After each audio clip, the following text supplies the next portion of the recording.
Ça fait qu'on va débuter dans un temps de prière, puis Seigneur Tout-Puissant, ce soir, on va ouvrir ta parole encore. On va aller chercher ce que tu as à nous dire. Seigneur, il y a cette parole, heureux celui qui lit, qui entend et qui garde les choses, parce que le temps est proche. Et on veut être fidèle et Seigneur, on a besoin de toi pour ouvrir notre esprit, nous faire comprendre, nous faire entendre et les garder surtout, les mettre en pratique, appliquer ce qu'on peut appliquer déjà.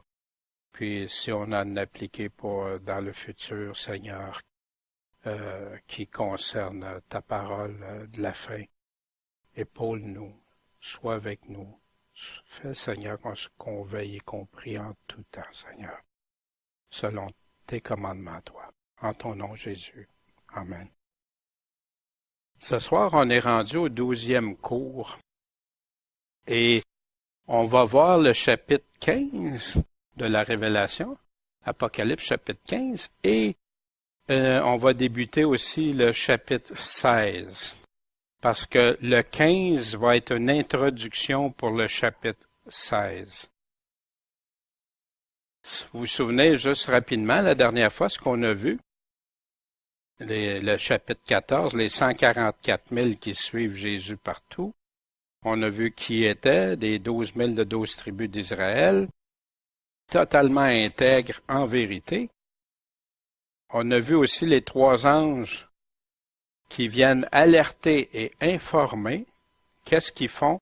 Le premier ange, il dit quoi? Craignez Dieu. Donnez-lui gloire, en proclamant l'Évangile éternel. Le deuxième, il annonce Babylone est tombée. Puis c'est important ça parce que le chapitre 14, on va voir dans le temps, Babylone est tombée quand? Babylone tombe juste à la 7e coupe. Fait qu'on est-tu rendu à la 7e coupe? Voyez-vous, c'est un prélude à ce qui s'en vient. Quand je vous disais, c'est un peu comme Daniel dans les chapitres 7, 8, 9, 11 et 12, qui donne puis il revient par la suite. Dans Matthieu 24, 25, il fait les mêmes choses aussi. Babylone est tombée. Le troisième, de pas prendre la marque. Les conséquences, on connaît les conséquences, irréversibles, irrévocables. Puis c'est là la persévérance des saints. Puis bien sûr, on voit le retour de Jésus-Christ dans le chapitre 14, la grande moisson. Mais encore là, le chapitre 14, est-ce que Jésus est revenu avant les coupes? Ben non. Ouais, et c'est ça qu'on doit... Fait que c'est pour ça qu'il y en a des fois qui mettent de la confusion dans la chronologie. Et ils vont essayer d'interpréter ça comme, ben oui, c'est arrivé avant. Non, c'est pas arrivé avant. Parce qu'on va le voir et on a des versets clés que le Seigneur nous met à des endroits stratégiques que seul lui pouvait connaître. Et bien sûr, la moisson, vous vous souvenez, c'était quoi, hein? Le blé et l'ivraie. La faucille, l'entranchante, pour les deux. Fait que ce soir, le chapitre 15. Le chapitre 15 qui se veut un chapitre qui va déclarer la colère de Dieu. Oui, il y a déjà eu des éléments de colère de Dieu. Mais ici, qu'est-ce que c'est? Le verset 1. Puis, je vis au ciel un autre signe. Vous souvenez-vous des autres signes qu'il y avait dans le ciel? C'était quoi les autres signes qu'il avait donnés? La femme dans le ciel, le dragon, la femme, le dragon, avec l'enfant, oui, ouais, tous, oui. Ouais, fait qu'il y a des signes dans le ciel, on va y voir plus tard, là, je vous les mettrai côte à côte, les endroits qui parlent des signes dans le ciel. Et ça peut être intéressant. Ici, il nous dit un autre signe, grand et admirable, à savoir 7 anges qui avaient quoi? Les 7 dernières plaies. Des désastres, hein, comme des plaies d'Égypte, car c'est par elles que la colère de Dieu est accomplie. Fait que comment elle est accomplie, réalisée, on va aller voir qu'est-ce que ça veut dire, le numéro 50-55, ça c'est le numéro strong. Hein? Vous savez qu'on va voir dans le dictionnaire original avec les mots pour être sûr que c'est la même chose qu'on parle. Fait que la colère de Dieu, elle s'accomplit comment? Par les 7 dernières plaies. S'accomplir. Vous savez qu'on a l'habitude de, quand on veut étudier la Bible, où on va chercher, quand il y a des mots pareils, on va le chercher premièrement dans le même livre, quand c'est possible, quand il en reparle à quelques reprises, ou on va chercher le même auteur autant que possible pour être sûr, hein, parce que le même auteur va utiliser le même mot, ou on peut aller voir partout aussi. Mais avant, si possible, on va voir puis rester dans son contexte. Fait que dans Apocalypse 10, au verset 7, on avait vu ça s'accomplir. Mais qu'au jour de la voix du 7e ange, quand il sonnerait de la trompette, qu'est-ce qui va s'accomplir? Se réaliser le mystère de Dieu. On avait vu dans le Nouveau Testament, il nous parle du mystère de Dieu. Paul nous parle de 2 choses selon le mystère de Dieu qu'il nous a annoncé. L'Église, et voici, je vous dis un mystère, on m'aura pas tout à la dernière trompette, etc. Comme il l'a annoncé à ses serviteurs les prophètes, ça s'accomplirait ce mystère-là, on l'a déjà vu, là, c'est juste se rappeler. Fait qu'il l'avait déjà annoncé. C'est pas caché, il l'avait dit. On a aussi dans l'Apocalypse toujours, au chapitre 11, verset 7, « Puis quand ils auront achevé ou accompli leur témoignage, la bête qui monte de l'abîme leur fera la guerre, les vaincra et les tuera. » Fait que c'est quand ils auront accompli ou achevé. Fait que voyez-vous, achever, accomplir, réaliser, hein, c'est la même chose. L'Apocalypse, chapitre 15, verset 8, « Et le temple fut rempli de fumée. » À cause de quoi? De la gloire de Dieu. On va le revoir tantôt, ça, de sa puissance.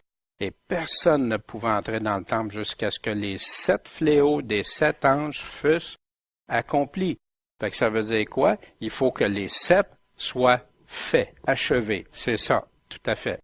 Ben voyez-vous, des fois c'est important d'aller voir un mot parce qu'on n'est pas sûr, coudonc, c'est-tu juste pour terminer, achever, ou c'est vraiment parce que c'est juste les 7 coupes. Voyez-vous la distinction?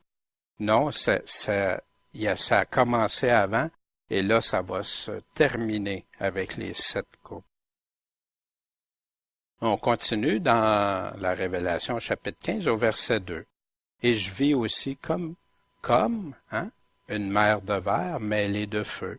Et ceux qui avaient obtenu la victoire sur la bête, sur son image, sur sa marque et sur le nombre de son nom, qu'est-ce qu'ils faisaient? Ils se tenaient sur la mer qui était comme de verre et ayant les harpes de Dieu. » Encore là, quand on interprète la parole de Dieu, il y a une question bien importante dans les prophéties pour nous aider à comprendre, puis pas s'en aller ailleurs que qu'est-ce que la Bible nous dit, c'est le quand.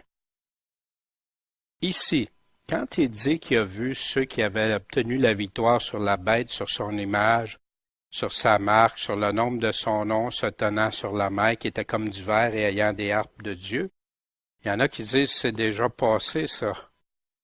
Ça peut pas être passé, parce qu'il faut qu'il y ait eu la victoire sur la bête, le nombre de son nom et la bête. Fait que ça peut pas être déjà arrivé. Voyez-vous? C'est des fois des façons juste.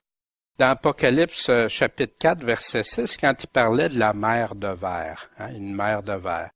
Et au-devant du trône, il y avait une mer de verre semblable à du cristal.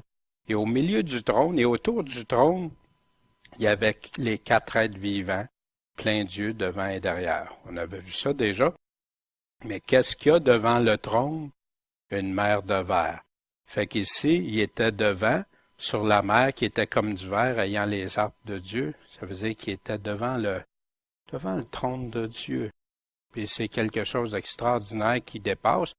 Puis si Jean aurait pu l'expliquer dans ces mots, s'il y aurait eu quelque chose qui aurait existé dans son temps, il nous l'aurait dit.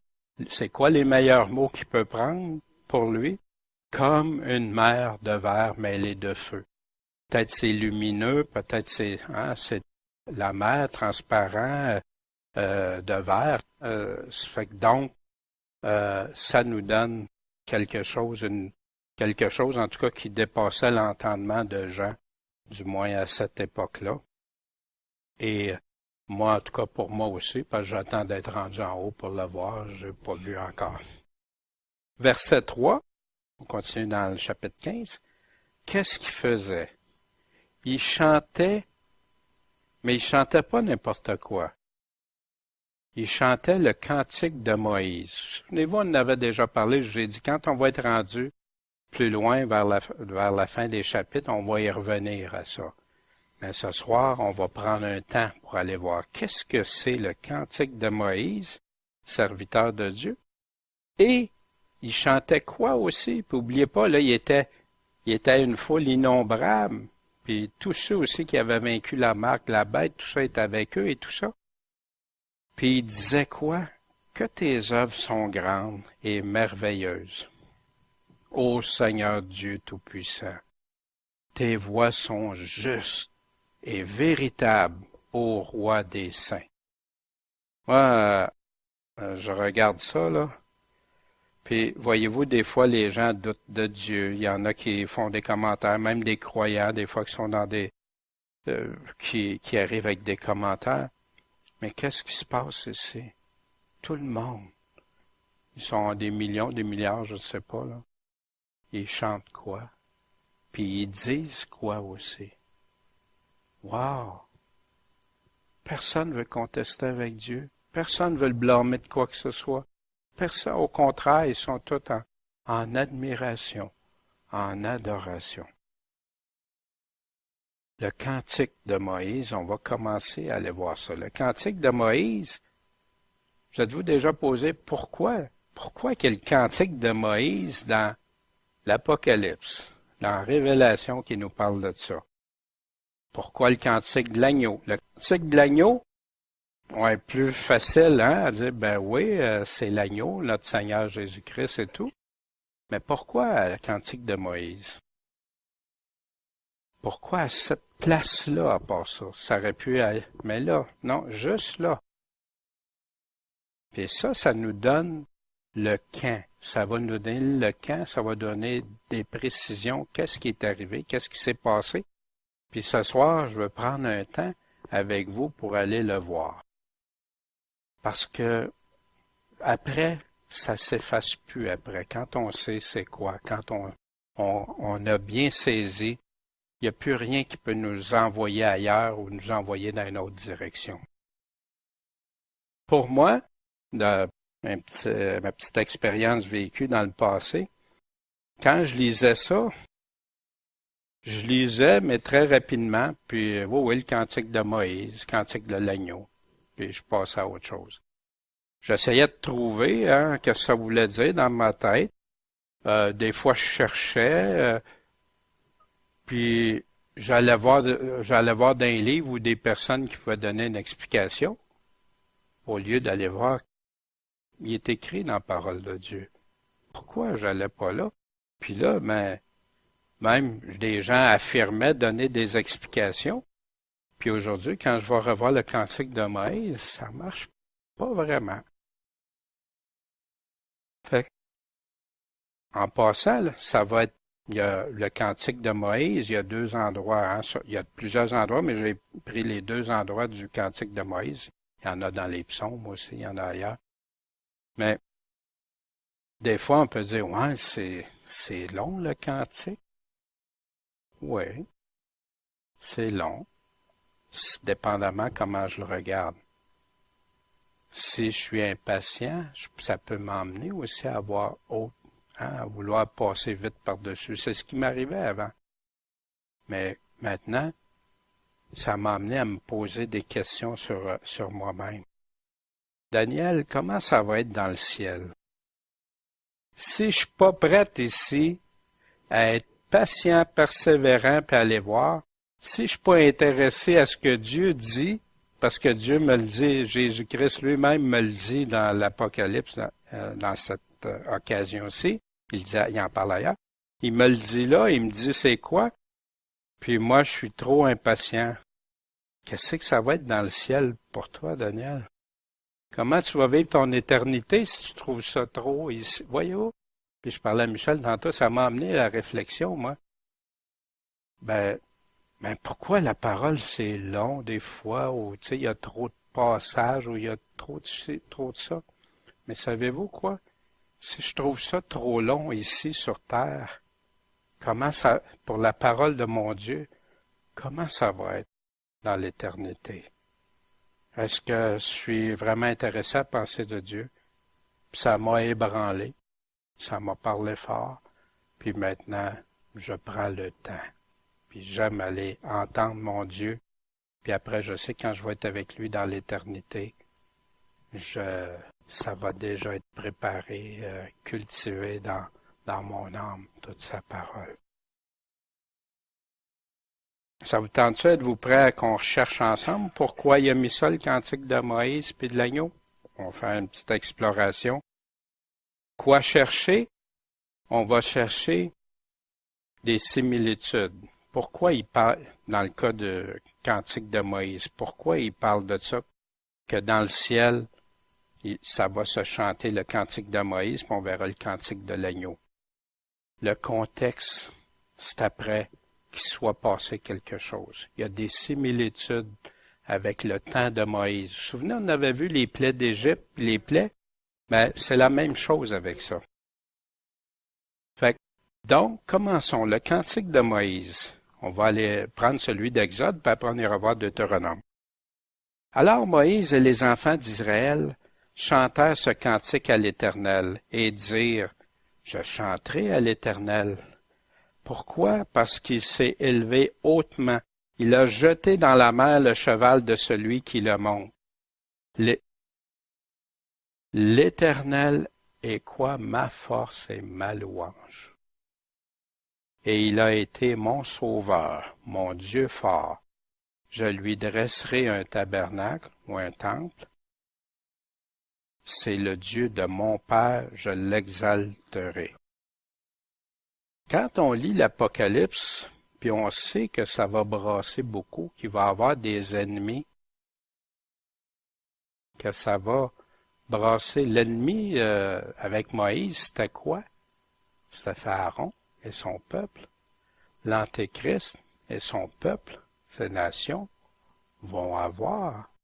Et c'est là, vous voyez le parallèle qui commence à s'installer. Mais on va continuer, parce qu'il n'arrête pas là. Car l'Éternel est un vaillant, ou c'est un Dieu actif qui travaille et on continue au verset 4. Il a jeté dans la mer les chariots de Pharaon et son armée. L'élite de ses capitaines ont été submergés dans la mer Rouge. Ça fait-tu penser à quelque chose avec qui va se produire, hein? Les gouffres les ont couverts, ils sont descendus au fond des eaux comme une pierre. On sait que nous, dans l'Apocalypse, ça va être dans le lac de feu, à la différence. Ta dextre ou ta droite ou ta main, ô Éternel, s'est montrée magnifique en force. Ta dextre, ô Éternel, a froissé l'ennemi. C'est d'une vieille version de Bible, bien sûr. Le cantique de Moïse, verset 7. Tu as ruiné par la grandeur de ta majesté ceux qui s'élevaient contre toi. Tu as lâché ta colère et elle les a consumés comme du chaume. Vous savez qu'il parle aussi qu'à la fin, ils vont être debout sur leur orbite, hein? Les yeux vont leur fondre dans les orbites debout, tellement ça va être intense et puissant. Par le souffle de tes narines, les eaux ont été amoncelées.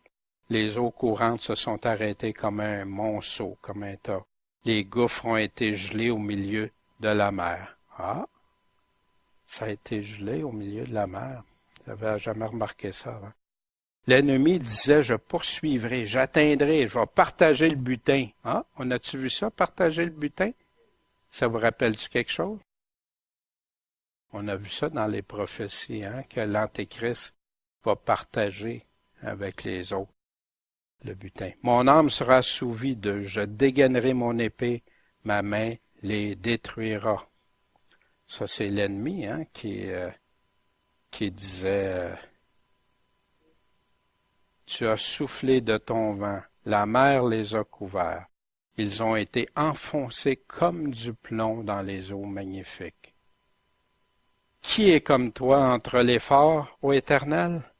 Qui est comme toi, magnifique en sainteté, mis à part, notre Père qui est au ciel, que ton nom soit sanctifié, digne d'être révéré et célébré, faisant des choses merveilleuses.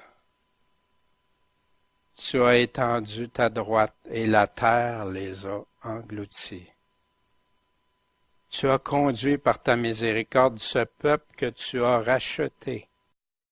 Le Seigneur a racheté Israël, puis le Seigneur rachète qui? Les élus, tous ceux qui l'aiment et le suivent. Lui appartiennent. Tu l'as conduit par ta force à la demeure de ta sainteté. Les peuples l'ont entendu, ils en ont tremblé, la douleur a saisi les habitants de la Palestine. Alors, les princes d'Édom seront troublés, et le tremblement saisira les forts de Moab, et tous les habitants de Canaan se fondront. En passant, c'est intéressant, il y a plein de peuples dans ça qui, aujourd'hui, soit qui existent ou soit qui ont découvert avec des découvertes archéologiques. On peut retrouver tout ça. La frayeur et l'épouvante tomberont sur eux. Ils seront rendus stupides comme une pierre, par la grandeur de ton bras, jusqu'à ce que ton peuple, ô Éternel, soit passé, jusqu'à ce que ce peuple que tu as acquis soit passé. Mais vous vous souvenez, c'était juste avec Pharaon que c'est arrivé. Il a fait ça avec Pharaon. Il a refait ça après avec Josué aussi. Tu les introduiras, tu les planteras sur la montagne de ton héritage, au lieu que tu as préparé pour ta demeure, ô Éternel, au sanctuaire, ô Seigneur, que tes mains ont établi. L'Éternel régnera à jamais et à perpétuité. Amen. Notre éternité est basée sur ça, parce que s'il ne serait pas éternel, on ne pourrait pas jamais prétendre à la vie éternelle. Fait qu'ici, c'est un cantique qui parle, ça c'est le cantique d'Exode, on va le voir de Deutéronome. Il parle de quoi? On a vu la puissance, le salut de Dieu, comment Dieu vient sauver, comment Dieu fait des miracles pour les retirer, comment Dieu est puissant, l'intervention de Dieu qui jamais avait été vue, puis il parle au futur aussi, qu'au futur, il va se produire des choses. Il parle de son peuple racheté, il parle de son héritage, il parle de Jérusalem aussi, que Dieu va revenir sur le mont des Oliviers, puis qui va régner à jamais. Dans Deutéronome, encore, Moïse a prononcé les paroles de ce cantique-ci sans qu'il en manque rien, toute l'assemblée d'Israël l'entendant. Fait que ça, c'est un cantique. Puis on va essayer de voir dans celui-là, y a-t-il des différences ou il s'en va-tu dans la même direction ou s'il y a des informations supplémentaires? Puis y a-t-il des informations qui pourraient aussi nous aider à la compréhension dans l'Apocalypse? Et la suite continue au chapitre 32, au verset 1. Cieux, le cantique, prêtez l'oreille et je parlerai, et que la terre écoute les paroles de ma bouche. Ma doctrine distillera comme la pluie. Ma parole dégoûtera comme la rosée, comme la pluie menue sur l'herbe naissante, et comme la grosse pluie sur l'herbe avancée. S'il y a quelque chose qu'on a besoin pour les plantes, la rosée, la pluie. Hein? Ceux qui font du jardinage connaissent bien ça.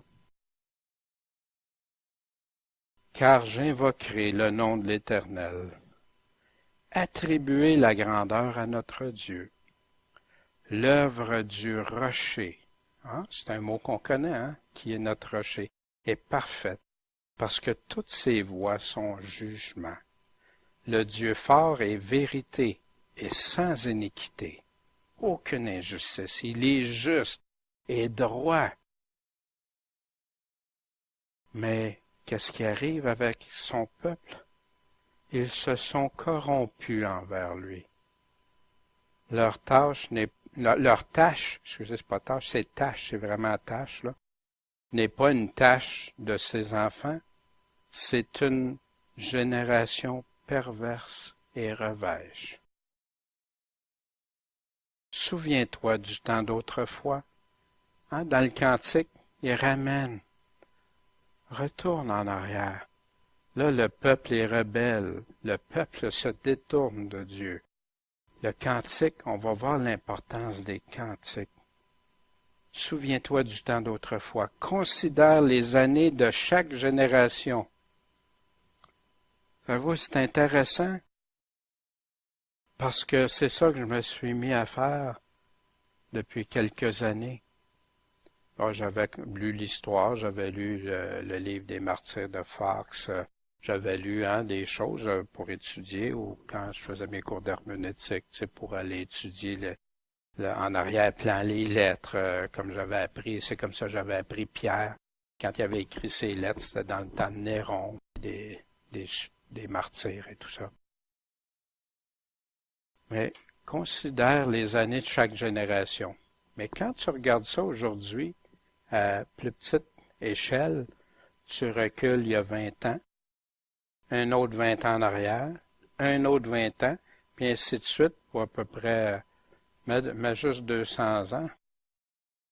Puis tu vois un grand changement chez les croyants. C'est plus la même chose. L'Évangile n'est plus prêché de la même façon. Les changements, la liberté, le libéralisme qui a changé énormément, que maintenant la liberté, ce n'est plus juste être libre en Christ de la colère de Dieu, du péché et d'être en paix avec Dieu, c'est rendu la liberté dans ma vie de faire comme je veux. Wow! Mais tout ça, il y a eu une progression avant que ça en arrive à ça. Les années, considère les années de chaque génération. Interroge ton père, il te l'apprendra, et tes anciens, ils te le diront. Comment qu'on peut faire ça, nous? Maintenant, c'est dans des livres. Et c'est pour ça qu'on doit aller chercher. Quand le souverain partageait les nations, quand il séparait les enfants des hommes les uns des autres, il établit les bornes des peuples selon le nombre des enfants d'Israël. Oui, c'est spécial, hein? Dieu a séparé à partir de là, c'est spécial. Car la part de l'Éternel, c'est quoi?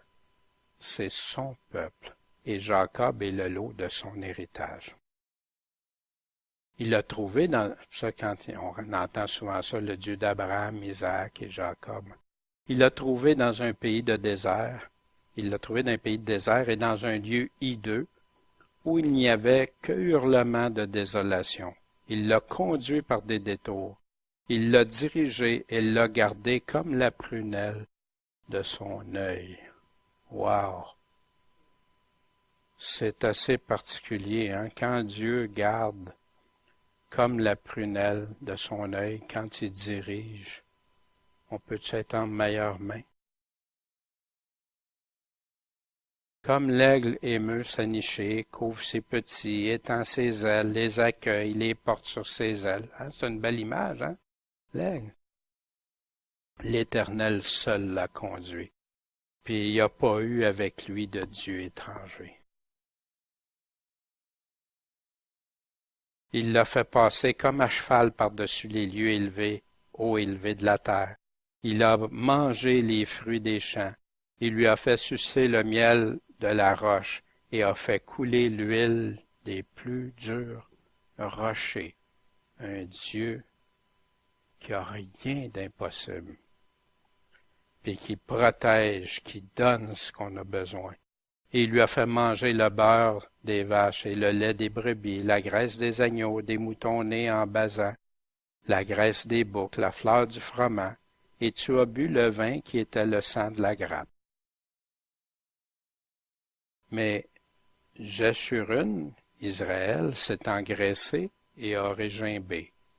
Tu es devenu gras, gros et épais. Il a abandonné le Dieu qui l'a fait et a méprisé le rocher de son salut. Wow! C'est assez fort, hein? Puis dans l'Apocalypse, est-ce que ça parle de ces choses-là? Du rejet de Dieu que beaucoup vont rejeter. Puis autant pour le peuple d'Israël quand Jésus est venu, que par la suite, après.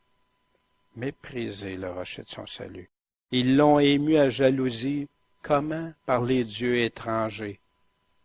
Dans Ésaïe, puis dans plusieurs prophètes de l'Ancien Testament qui parlent du temps de la fin, ils dénoncent comment Israël en est rendu avec plein de dieux étrangers. Ils l'ont hérité par des abominations. Ils ont sacrifié aux idoles qui ne sont point dieux, aux dieux qu'ils n'avaient pas connus, des dieux nouveaux, venus depuis peu, desquels vos pères n'ont pas eu peur. Avant, vos pères, ils ne s'occupaient pas de ça. Ça vous rappelle-tu quelque chose un Dieu nouveau, des dieux nouveaux, des dieux que le père n'avait pas connus, hein? Souvenez? Hein? Tu as oublié le rocher qui t'a engendré. Tu as mis en oubli le Dieu fort qui t'a formé. Wow, c'est lui qui nous a créés. Autant pour le peuple d'Israël que le peuple de Dieu, que pour notre naissance, même juste dans la chair. Et l'Éternel l'a vu et a été irrité parce que ses fils et ses filles l'ont provoqué à la colère. Et il a dit, je cacherai ma face d'eux, je verrai quelle sera leur fin, car ils sont une race perverse, des enfants en qui on ne peut se fier. Wow! Seigneur, j'espère que jamais, pour ma part, que ça arrive, ça. La fidélité, hein? Dieu est un Dieu fidèle. Puis, et dit de ne pas le renier non plus, l'importance de lui rester fidèle. Cantique de Moïse, encore. En passant, vous savez, ça c'est un chant, ça. Et tout le monde chantait ça. C'est-tu juste des chants hein, pour... Wow! Mais pourquoi dans l'Apocalypse? Oubliez pas, on se pose toujours la question, pourquoi, de quoi ils parlent? Pourquoi ils parlent de ça? Puis pourquoi ils vont chanter ces chants? Un chant dans le prophète. Et Dieu dit, ils m'ont ému à la jalousie parce qu'il n'est pas le Dieu fort. Ils ont excité ma colère par leur vanité. Ainsi, je les émouvrai à la jalousie par un peuple qui n'est pas un peuple. Je les provoquerai à la colère par une nation folle. Ça vous rappelle-tu quelque chose, ça, ce passage-là? Paul nous en parle dans Romains 9, 25. Selon ce qu'il est dit en Osée, puis c'est répété, j'appellerai mon peuple celui qui n'était pas mon peuple, et la bien-aimée, celle qui n'était pas la bien-aimée. Ben oui. Maintenant, son Église, il en fait un seul troupeau. Autant les d'Israël qui croient, puis du non-juif qui croit, il en forme un seul troupeau. Il en prend deux, puis il les a ramenés ensemble. Mais ceux qui l'ont rejeté ne fait plus partie. Mais je demande, Israël ne l'a-t-il pas connu? Moïse, le premier, dit, je vous exciterai à la jalousie par celui qui n'est pas peuple. Je vous exciterai à la colère par une nation destituée d'intelligence. Puis Paul parlait continue tout dans Romains. En passant, je ne sais pas si vous remarquez, Romains 9, 10, 19, Romains 11, 11. Paul parle plusieurs chapitres. Les chapitres n'existaient pas avant. Puis des fois, il y en a qui lisent Paul, puis qui découpent les choses. Mais y a-t-il changé de sujet? Puis vous allez voir ça, hein? Vous continuez à lire. Puis tu dis, wow, puis là, il en arrive à l'Olivier Franc, l'Olivier Sauvage. Fait qu'il part, hein, puis il donne, mais si je découpe ça, je peux risquer de m'égarer dans qu'est-ce qu'il est en train de dire. Mais je demande, ont-ils bronché pour tomber? Nullement. Mais par leur chute, le salut est accordé aux gentils pour les exciter à la jalousie. Puis Paul, il dit, Dieu a pas laissé tomber. Et regardez, même moi, Paul, j'en fais partie. Je suis d'Israël parce qu'il croit. Et on continue dans le cantique de Moïse. Car le feu s'est allumé dans ma colère et a brûlé jusqu'au fond des plus bas lieux et a dévoré la terre et son fruit, a embrasé les fondements des montagnes. Quand est-ce c'est-tu arrivé, ça? Pas encore. Voyez-vous le cantique de Moïse? Il va dans le futur, comme tantôt on a vu dans le premier aussi des choses qui vont dans le futur, qui étaient au futur. C'est pour ça que j'avais souligné des verbes au futur. J'emploierai sur eux toutes sortes de mots, et je décocherai sur eux toutes mes flèches. Wow! Ils seront consumés, regardez ça, par la faim, famine, dévorés par la fièvre, les pestes et par un fléau amer. J'enverrai contre eux la dent des bêtes. Vous vous souvenez de ça? Dans l'Apocalypse, il parle de ça, dans les sceaux, avec le venin des animaux rampant dans la poussière. Là, il donne des détails, plus de détails, précision. J'aurais juste dit, je les disperserai dans tous les coins de la terre et j'abolirai leur mémoire d'entre les hommes. Ça a-tu passé proche, ça? Israël a été dit partout. C'était plus considéré une nation. Aujourd'hui, ils sont redevenus une nation. Si je ne craignais l'indignation de l'ennemi, et peut-être qu'il n'arriva que leur adversaire ne vienne à se méconnaître, que peut-il, que peut être, ils ne disent, notre main s'est exaltée et l'Éternel n'a pas fait tout ceci. Fait qu'encore là, Dieu a dit, je vais vous préserver, mais pas parce que vous avez bien agi, mais pour pas que l'ennemi arrive puis dise, c'est à cause de nous autres, notre force, puis nous autres. Non. Puis Dieu, en passant, fait un témoignage énorme sur la terre en permettant qu'Israël, qui a été éparpillé partout, qui ont essayé de détruire, d'écraser, d'éliminer sur de la surface de la terre, puis qu'en un jour, ils soient redevenus une nation. Puis qu'aujourd'hui, Israël existe encore, puis ils sont en Israël, sur leur pays promis. Puis c'est pas fini, là, c'est en cheminement. Ils vont se refaire éparpiller, puis jusqu'au retour de Christ. Car ils sont une nation qui s'opère par ses conseils. C'est le propre conseil, c'est pas le conseil de Dieu, c'est le conseil. Il n'y a aucune intelligence en eux. Oh, s'ils eussent été sages, s'ils eussent été avisants ceci, et s'ils eussent considéré, quoi? La dernière fin. Comment? Un en poursuivrait-il 1000, et deux en mettrait-il en fuite 10 000, si ce n'était que leur rocher les a vendus et que l'Éternel les a enserrés? Car leur rocher n'est pas comme notre rocher, et nos ennemis eux-mêmes en seront juges, ils vont le constater, ils vont le voir. Parce que leur rocher, c'est pas le vrai rocher. 32. Car leur vigne est du plan de Sodome et du terroir de Gomorrhe.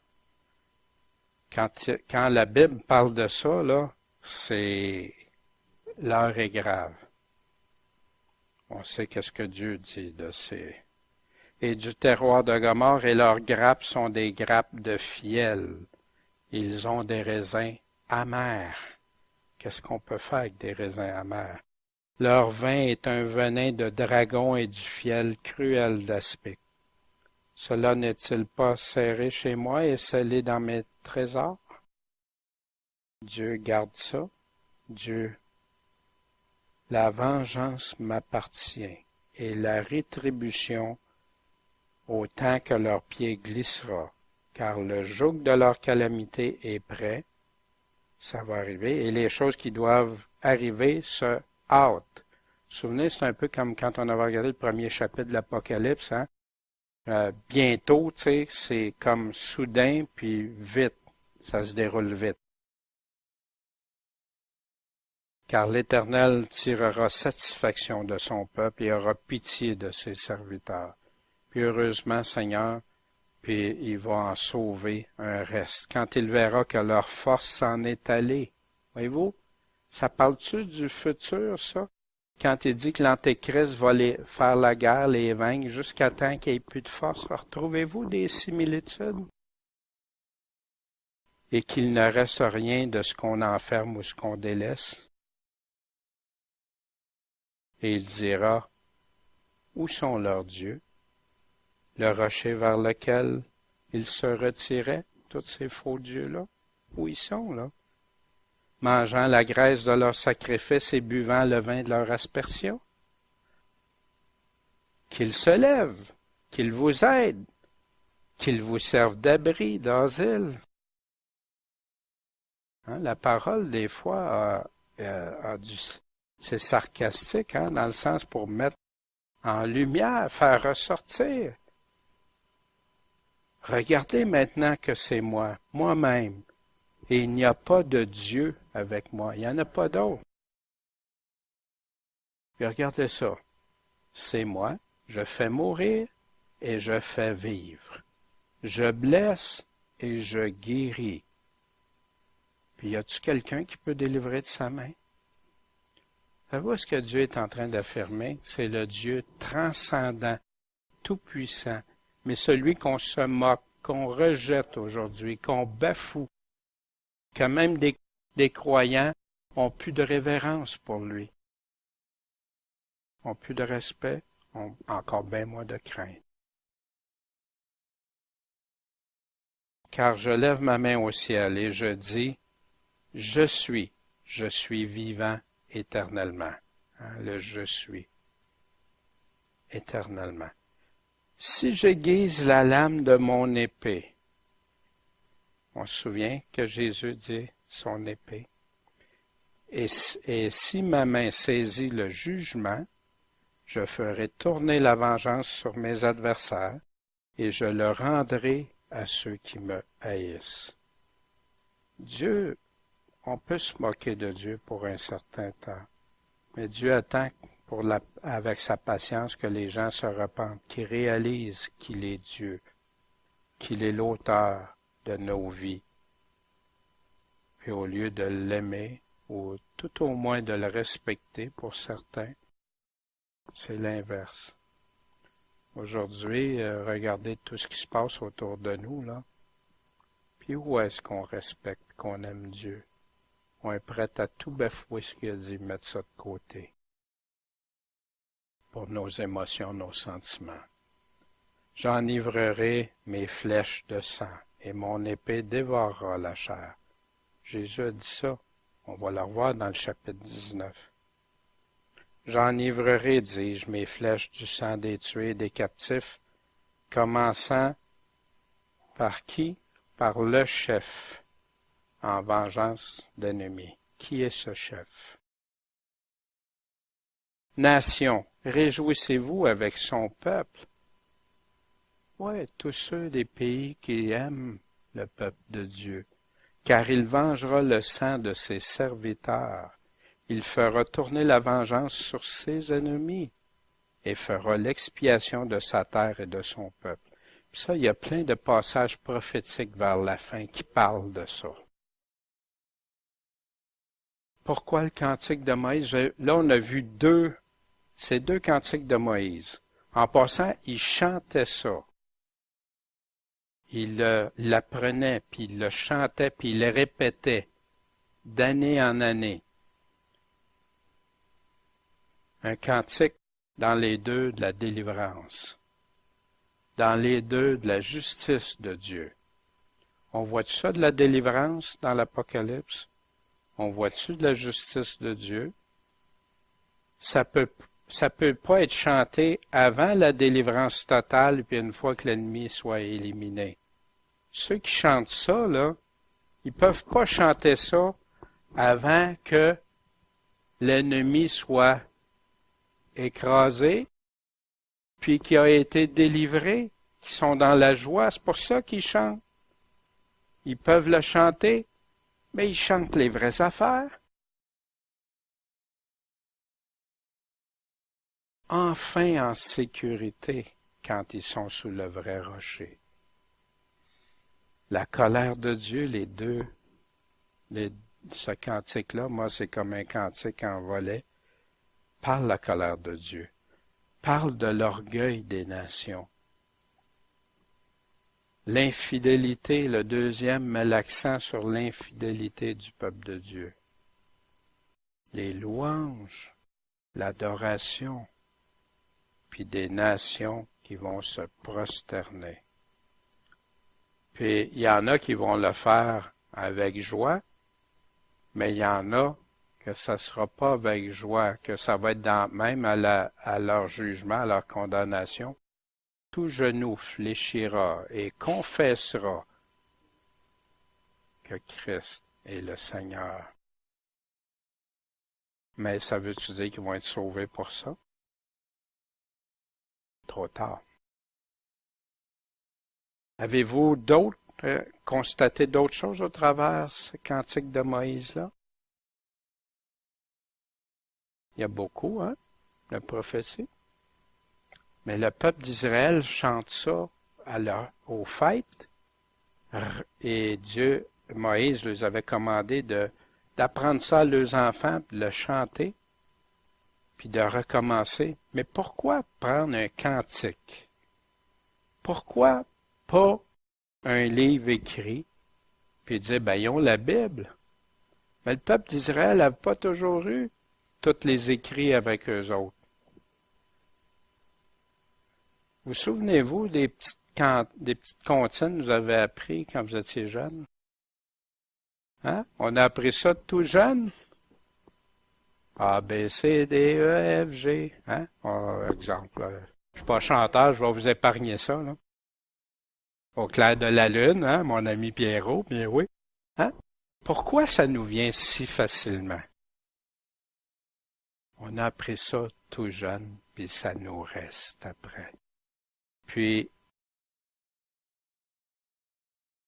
avez-vous déjà écouté un chant, de la musique à radio, à télévision, vous avez été quelque part, vous avez entendu un chant, puis vous êtes plus capable de vous en défaire? Ça vous reste là pendant, Puis ça peut nous influencer pendant un certain temps. Puis il y a de la bonne musique, puis il y a de la musique mauvaise, puis il y a de la musique dangereuse aussi. Et ça, on doit y faire attention.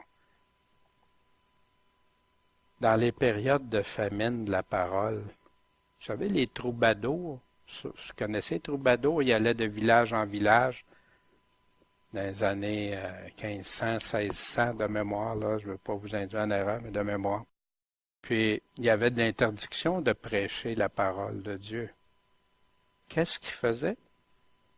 Ils la chantaient. C'était des pièces de théâtre, puis ils chantaient. Les gens étaient friands de ça. Ils avaient faim, ils avaient soif. Le gospel. Ouais. Ah ouais. Ouais, c'est ça. Vous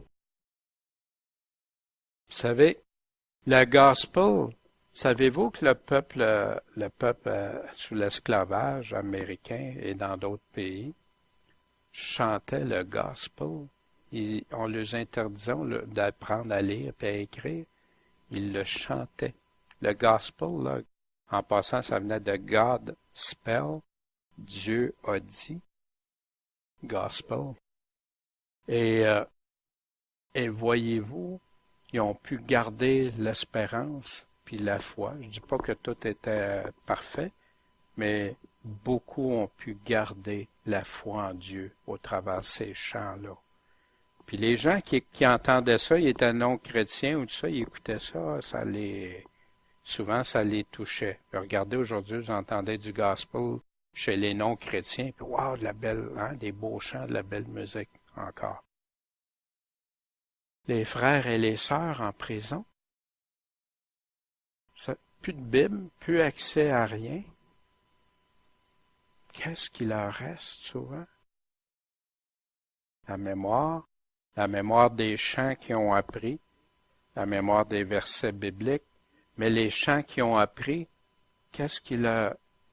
voyez-vous l'importance d'avoir des chants bibliques, des chants qui nous exposent la parole de Dieu, parce que si je retiens, mon esprit retient ça, je vais être sûr que je vais être en bonne. Ça ne veut pas dire de ne pas chanter autre chose et tout ça, là, mais les chants qu'on met, notre temps peut avoir une influence. Les apôtres, qu'est-ce qu'ils faisaient quand ils ont été emprisonnés?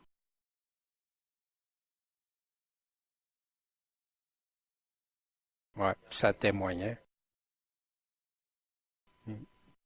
Ben ouais, gardien de prison, après l'événement.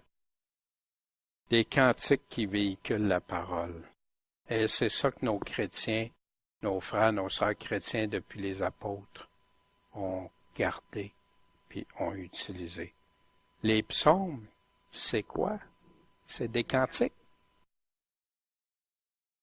Le peuple d'Israël, à chaque fête, je dirais pas à chaque fête, mais certaines fêtes, ils vont chanter le cantique de Moïse.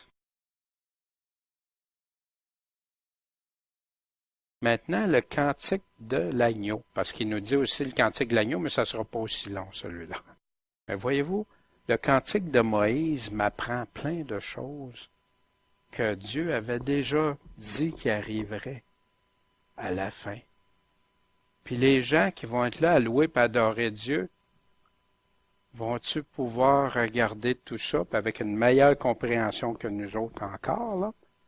Puis de regarder le passé, puis de chanter ça, puis de voir exactement tout ce que Dieu a réalisé. Qu'est-ce que ça fait, nous autres, quand on voit des prophéties, puis on voit que Dieu l'a fait? Ça augmente notre foi, ça nous exhorte, ça nous fait adorer Dieu. Ah, merci mon Dieu, tu savais ça, ça m'imaginait quand ça va être dans le ciel.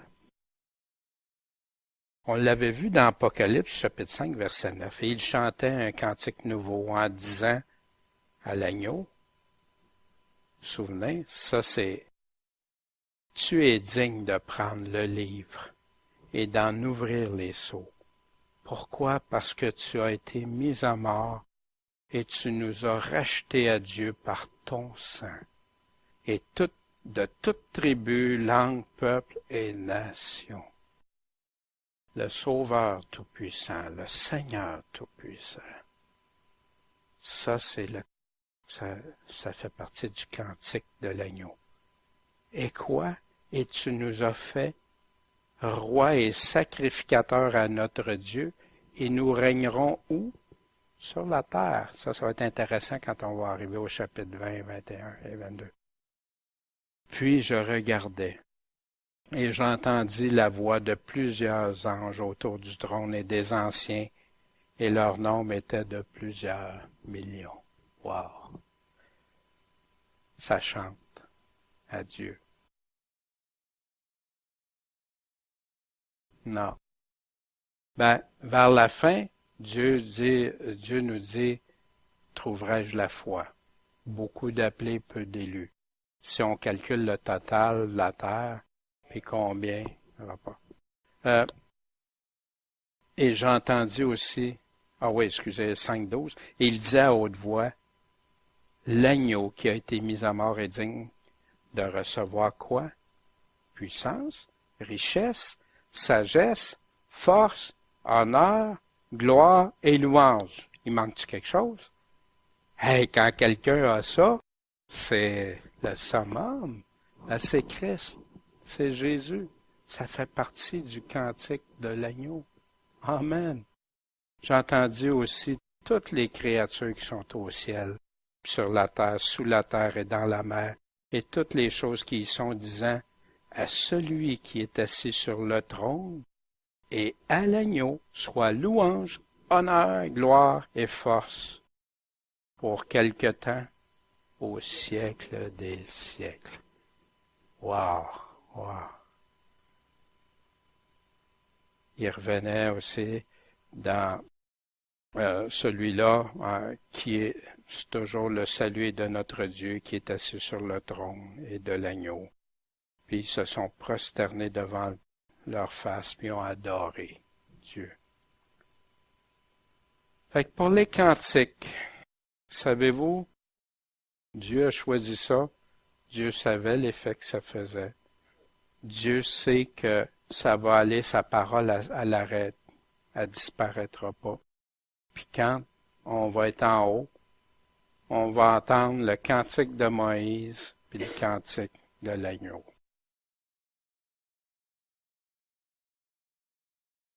Non, il y a dans les années, c'est 1600 peut-être, ou 1600. Je sais, je veux pas vous induire en erreur, là, c'est parce que des fois, je fais des recherches dans différentes époques. Ils ont fait les psaumes, puis ils ont mis plusieurs notes de musique avec les psaumes. Les Vaudois avaient fait ça, il y en avait d'autres aussi. Puis il y a une personne, entre autres, son nom m'échappe, là, qui avait mis des notes avec les psaumes. Puis nos chrétiens d'autrefois chantaient ces psaumes-là. Fait que, c'est encore accessible, on les a, on peut les avoir, là. Sur Internet, c'est accessible encore. On revient dans la synthèse du chapitre 15. Pas du chapitre 15, excusez, des cantiques, excusez, je suis rendu déjà loin, là. Au verset 4. La synthèse de ces deux cantiques-là. Seigneur, qui ne te craindra et qui ne glorifiera ton nom? Pourquoi? Parce que tu es saint. Toi seul. C'est pourquoi toutes les nations viendront et se prosterneront devant toi. Imaginez, là, tous ceux même qui rejettent le Seigneur, qui disent qu'il n'existe pas, qui font à leur tête puis disent c'est Dieu. Cette semaine, j'ai entendu des personnes, non, pas entendu, j'ai lu, tu sais, puis qui disaient que Dieu lui avait fait un cadeau, mais c'est dans l'abomination. Puis pour lui, c'est Dieu, puis qu'il glorifiait Dieu de ça. Car tes jugements sont pleinement manifestés. Fait que là, ils sont en train de dire quoi? Que c'est fait, là, les jugements de Dieu sont du passé. Ça, c'est une synthèse, qui va nous amener à l'autre chapitre après. Après ces choses, je regardais, et voici le temple du tabernacle du témoignage fut ouvert au ciel. Un petit verset, mais on va aller voir l'importance de ces paroles-là. Et les 7 anges qui avaient les 7 plaies sortirent du temple, vêtus d'un lin pur et blanc. En passant, des fois, il y en a qui disent, les saints, vêtus d'un fin lin pur et blanc. Mais ici, c'est c'est-tu juste les saints, les personnes, les croyants, les anges aussi. Puis il y a de la confusion des fois parce qu'il dit quand il va revenir avec ses saints anges, après ça, il parle avec les saints vêtus de fin lin pur et blanc. Fait que des fois, il faut faire attention avant de sauter aux conclusions vite. On doit rechercher avant, c'est-tu vraiment des chrétiens ou des anges qui est en train de parler?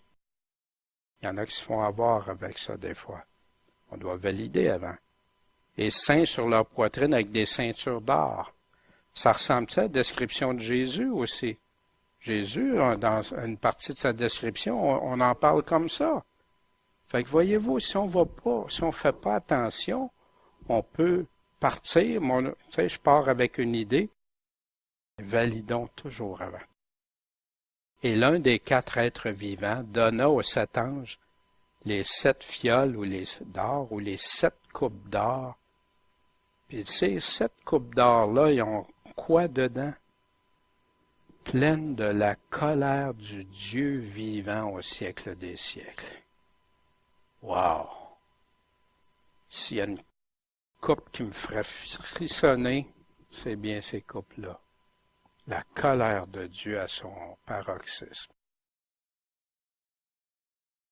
Fait que ces 7 anges-là vont partir avec ça bientôt. Puis si vous regardez, après ces choses, le temple du tabernacle du témoignage fut ouvert au ciel. On va y revenir. Et le temple fut rempli de la fumée qui procédait de la majesté de Dieu et de sa puissance. Puis personne ne pouvait entrer dans le temple jusqu'à quand? Jusqu'à ce que les 7 plaies des 7 anges fussent accomplies. Ça aussi, c'est un autre passage important. Vous allez voir pourquoi dans quel... On va premièrement aller voir c'est quoi quand le temple est rempli de la fumée, de la majesté de Dieu puis de sa puissance. On a ça ailleurs dans la Bible, dans des passages parallèles. Dans Exode 40, 34, « Et la nuée couvrit le tabernacle d'assignation, et la gloire de l'Éternel remplit le pavillon. » On a dans 1 Roi 8, 10, « Or il arriva que comme les sacrificateurs furent sortis du lieu saint, une nuée remplit la maison de l'Éternel. » Encore là, la gloire de l'Éternel. Dans 2 Chroniques 5, 14. En sorte que les sacrificateurs ne pouvaient se tenir debout pour faire le service. Pourquoi? À cause de la nuée. Cette nuée-là, pourquoi? Car la gloire de l'Éternel avait rempli la maison de Dieu. Fait que quand Dieu remplit, il n'y a plus rien, il n'y a plus de place pour rien d'autre que la gloire de Dieu. Et là, on a appris que le temple était fermé, que personne peut rentrer. Mais, et après ces choses, je regardais et voici le temple du tabernacle du témoignage fut ouvert au ciel. Il est fermé pendant les coupes, mais après ça, il est ouvert. OK? Il y a une période qui doit arrêter. Mais c'est quand ça? C'est après la cuve de la colère qui va être ouvert au ciel. C'est après les 2 moissons. C'est après la 7e trompette. Je vous ramène à ce qu'on a déjà vu. À la 7e trompette, qu'est-ce qui se passe? Le temps. Pardon? Ouais. Le retour du Seigneur, l'enlèvement, la colère de Dieu qui se déverse. C'est au jour de la 7e trompette, le mystère de Dieu va être accompli. Maintenant, vous allez voir, quand on va continuer à faire des recoupements de passages, vous allez voir que les coupes de colère, oui, c'est comme, il y a des coupes de colère une après l'autre de Dieu, mais c'est intégré dans la 7e trompette. Et je vous montrerai. Croyez-moi pas sur parole, on verra pourquoi. Les nations se sont irritées dans l'Apocalypse chapitre 11. Les nations se sont irritées, mais ta colère est venue. Et le temps des morts est venu pour être jugé, pour donner la récompense à tes serviteurs les prophètes et aux saints et à ceux qui craignent ton nom, petits et grands, pour détruire ceux qui corrompent la terre. Ça, c'est à la 7e trompette, au jour de la 7e trompette que ça se fait. Puis ça, vous pourrez aller voir dans l'Apocalypse 11, les versets avant, préalables et après. Alors le temple de Dieu fut ouvert au ciel, et l'arche de son alliance a été vue dans son temple. Et là, il y a eu des éclairs, des voix, des tonnerres, un tremblement de terre, puis une grosse grêle. Ça, on va le revoir tantôt. Ben, peut-être pas ce soir, là. Quand on va le voir à la 7e coupe, pas ce soir, la prochaine, on va voir ça. Qu'est-ce qui se passe à la 7e coupe? Et là, le temple est ouvert quand? Avant, il nous a dit qu'il était fermé pendant les coupes de colère de Dieu. Il va être ouvert juste après que les coupes de la colère de Dieu soient passées.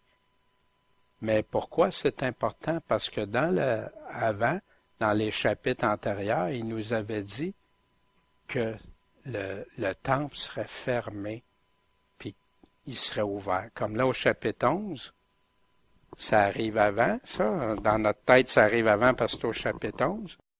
Mais non, ça va arriver après la 7e coupe de colère. Je ne veux pas vous mélanger avec ça. Ce que je veux vous dire, c'est dans la chronologie, on doit faire attention, on va recouper ces passages. Peut-être que je vais trop loin, là, pour tout de suite. On va recouper tout ça, puis vous allez voir, ben oui, regarde donc ça.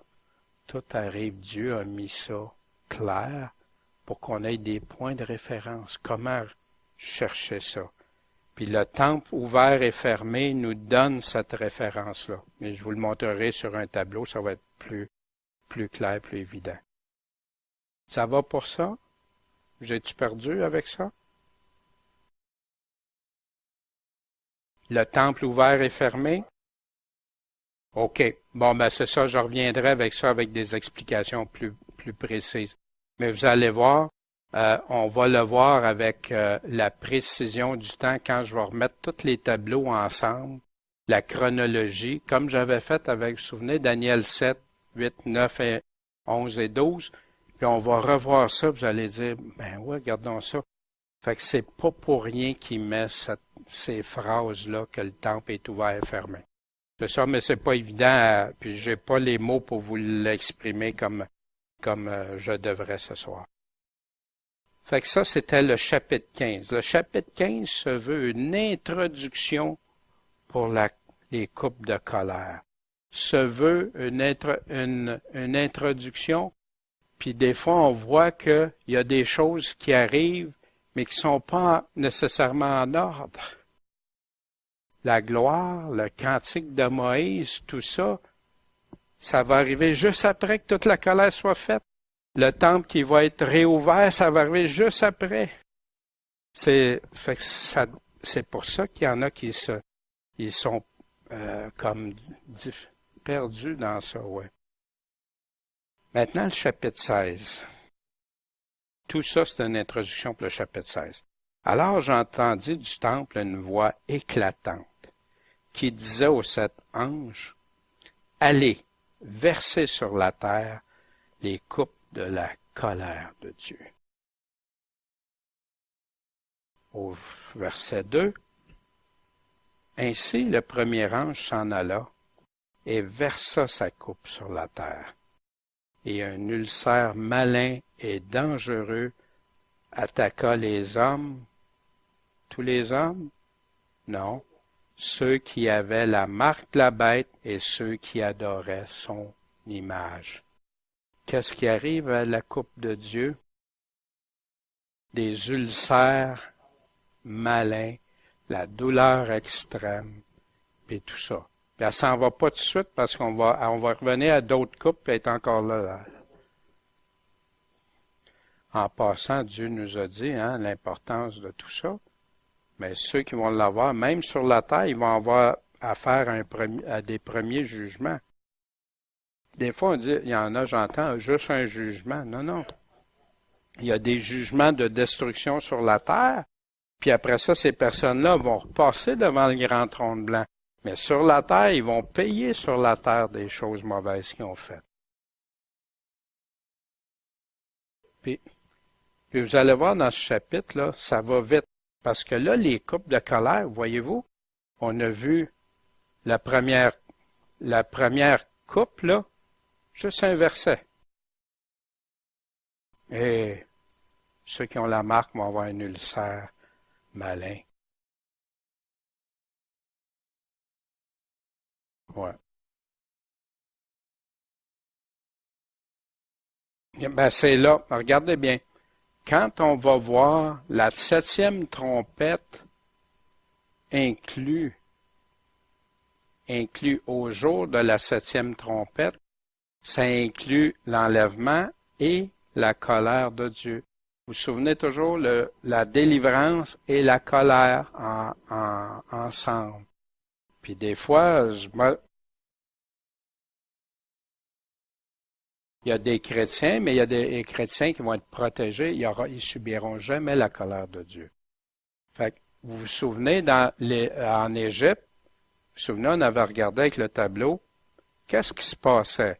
Au début, les Israélites ont vécu les 2 premières plaies de l'Égypte. Mais ça n'avait pas des conséquences majeures. Mais après ça, c'était juste qui? C'était juste l'Égypte qui subissait ces fléaux-là, puis Israël n'avait rien. La même chose pour des Égyptiens qui ont choisi d'obéir à Dieu, ils n'ont pas eu les fléaux. Souvenez-vous de ça, on avait fait le tableau, on avait regardé. Je le ramènerai si c'est nécessaire mais c'est important parce que Dieu peut protéger comme il veut, quand il veut, puis faire les choses. Mais il y en a, là, qui eux autres vont être à des endroits qui vont avoir des difficultés énormes. Puis le peuple de Dieu va subir des fois des contre-coups, des choses, mais jamais la colère de Dieu. Ça, il nous l'a dit. On n'est pas destiné à sa colère. Fait qu'ici, le deuxième, a versé sa coupe sur la mer, puis elle est devenue comme le sang d'un corps mort. Ouais. La mer, ouais. Et tout homme qui vivait dans la mer mourut. Tout ce qui était là est mort. Y a-t-il des similitudes, des ressemblances ou des différences et des différences? Souvenez-vous quand on a vu la 2e trompette, on recule au chapitre 8, verset 8, et je vis comme une grande montagne ardente de feu qui a été jetée dans la mer, et la 3e partie de la mer est devenue du sang. Ouais. Voyez-vous une différence avec juste un tiers. L'autre, c'est tout. La coupe, c'est tout. Là, la trompette, c'était un tiers. Trompette, un coup d'alarme qui avertit d'avance. Ça s'en vient. Regarde, il y a ça alerte. Les gens ne veulent pas se repentir. Et la 3e partie des créatures vivantes qui étaient dans la mer mourut. Et la 3e partie des navires périt. Avec ça, c'était la trompette. La coupe, tout. Il passe. Sauf qu'il ne parle pas des navires. On continue, chapitre 16. Là, on est rendu à la 3e coupe de colère. Le 3e ange verse sa coupe sur les fleuves. C'était la mer, là, c'est les fleuves et sur les fontaines d'eau. Puis elles deviennent du sang. La mer, ça tue tout ce qu'il y a de vivant dans la mer. Mais là, celle-là, quand tu peux plus boire d'eau potable, c'est grave. Tu vas pour chercher de l'eau, puis c'est du sang. Les plaies d'Égypte, dans Exode, l'Éternel dit aussi à Moïse, Exode chapitre 7, verset 19, « Dis à Aaron, prends ta verge et étends ta main sur les eaux des Égyptiens, sur leurs rivières, sur leurs ruisseaux, et sur leurs marais, et sur tous les amas de leur eau, et elles deviendront du sang. Il y aura du sang par tout le pays d'Égypte, dans les vaisseaux de bois et de pierre. » Oui. Puis rien, partout, même les pots, même dans les vases, partout, tout a été contaminé. Moïse donc et Aaron firent selon que l'Éternel avait commandé, et Aaron, ayant levé la verge, en frappa les eaux du fleuve. Pharaon et ses serviteurs le voyant, et toutes les eaux du fleuve furent changées en sang. Ça coule. et le poisson qui était au fleuve mourut, et le fleuve en devint puant. Fait qu'imaginez, là, la mer, combien qui se nourrissent avec la mer, combien qu'il y a des pays que c'est juste ça, puis les dégâts, les conséquences. C'est des coupes de colère de Dieu, là. Là, ils ont été avertis d'avance, il est arrivé par étapes des choses, ils n'ont pas voulu comprendre, puis ils ont rejeté Dieu. Maintenant, il continue, et j'entendis l'ange des eaux. Moi, je trouve ça particulier, hein, quand l'ange des eaux. Hein, il parle de l'ange de l'abîme, l'ange de... etc. Avez-vous remarqué, Dieu assigne des fonctions, des rôles. C'est spécial, hein? Hein, ces anges, tu sais, Dieu est un Dieu d'ordre, de structure, pis ça, wow, c'est... Moi, ça me... Qui disait, Seigneur, qui est, qui était et qui sera. Il n'y a pas de commencement, il n'y a pas de fin. Tu es juste parce que tu as fait un tel jugement.